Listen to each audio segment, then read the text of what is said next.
पिता ने बड़े ही लाड़ प्यार से अपनी पुत्री को पाल पोस कर बड़ा किया।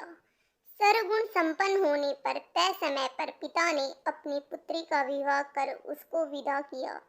विदाई के वक्त जब पुत्री ने पिता का आशीर्वाद लिया तो पुत्री को गले लगाते हुए पिता ने कहा, बेटा, हमारी रीत ससुराल में नहीं चलेगी। वहाँ के तौर तरीके अलग होंगे, इसलिए ससुराल में जाकर बड़े बूढ़ों के पास बैठकर उनसे सीख लेना।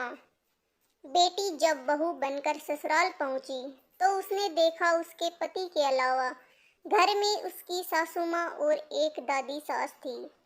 बहू जब घर में कुछ दिन रही तो उसने देखा कि घर में दादी सास का बहुत अपमान और तिरस्कार हो रहा है। अपमान की हद तो तब हो जाती है जब उसकी सास उसकी दादी सास को ठोकर मार देती, गाली देती और खाना खाने के लिए भी कुछ न देती। लड़की को यह देखकर बहुत दुख लगा। उसने अपने माता पिता द्वारा दिए संस्कार याद आए। उसने अपनी दादी सास पर बहुत दया आई। उसने सोचा, घर में बड़े बूढ़ों का तिरस्कार होने से घर नरक बन जाता है। मुझे अपनी दादी सास के लिए कुछ करना चाहिए।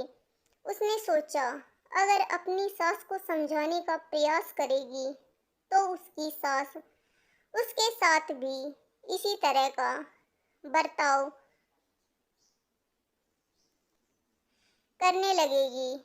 उसने खुद अपनी दादी सास की सेवा करने का सोचा।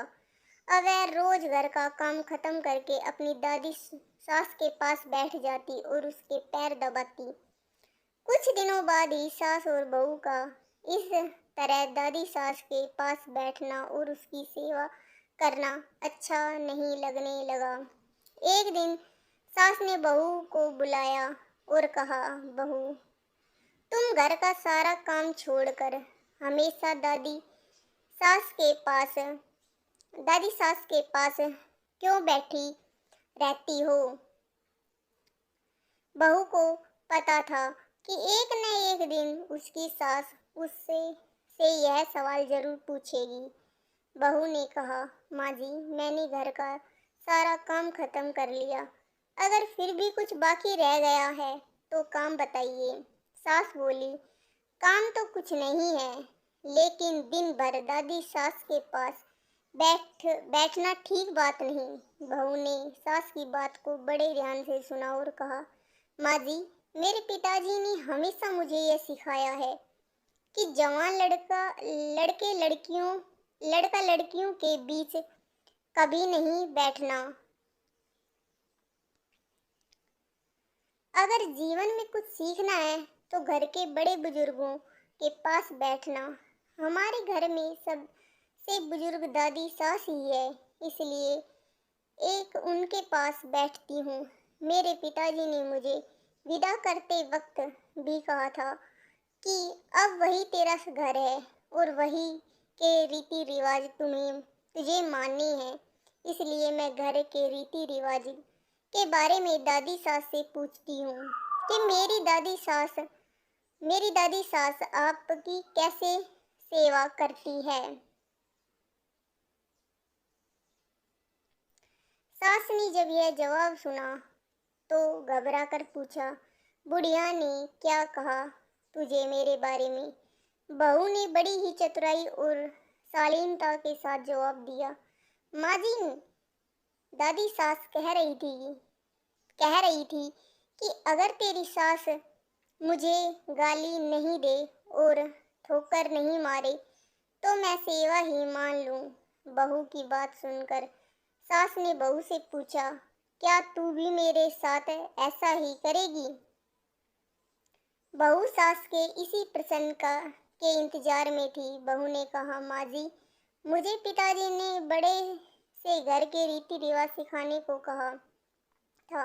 अगर घर के रीति रिवाज बुजुर्गों के अपमान करने के हैं तो मुझे भी रीति रिवाज मानने पड़ेंगे। बहू का जवाब सुनकर सासू माँ अपने भविष्य की चिंता सताने लगी। उसने सोचा, जैसे व्यवहार मैं अपनी सास के साथ करूंगी, मेरी बहू भी वही सीखेगी। और फिर वह भी मेरे साथ वैसा ही व्यवहार करने लगेगी। सास अब दिन भर इसी बात के विचार में रहती। अगले ही दिन बहू ने घर के एक कोने में ठीकरी, खाना खाने का एक मिट्टी का बर्तन इकट्ठा करना शुरू कर दिया। घर के कोने में ठीकरी पड़ी देख सास ने बहू से इतनी सारी ठीकरी इकट्ठा करने का कारण पूछा। बहू तुमने यह ठीकरी क्यों जमा की है? बहू ने बड़ी ही विनम्रता से कहा, माँ जी, माँ जी, आप दादी आप दादी सास को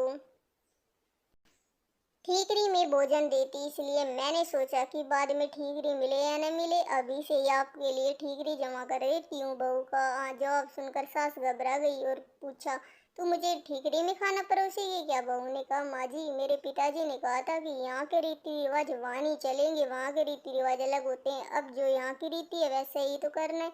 बहू की बात सुनकर सास ने कहा, यहाँ के रीति थोड़े ही है, तू अब दादी सास को थाली में भोजन दिया करना।